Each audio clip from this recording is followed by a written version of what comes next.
If your EFI project is heading into standalone engine management territory and you will be eliminating a cold start injector, grab this kit to remove those unused parts and block the ports they leave behind.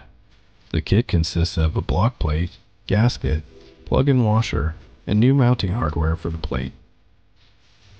Remove the injector from the upper EFI plenum and block the port with the plate, gasket, and hardware. This kit was assembled to precisely fit 2.4-liter 22RE 4-cylinders, and the plate is made from 6061 T6 aluminum in our facility. A high-pressure feed line runs from the back of the fuel rail to the injector. Once that is removed, you can block that port with the included plug and washer. Find this and other custom parts you need from the people specializing in your engines since 1985. LC Engineering Performance Toyota.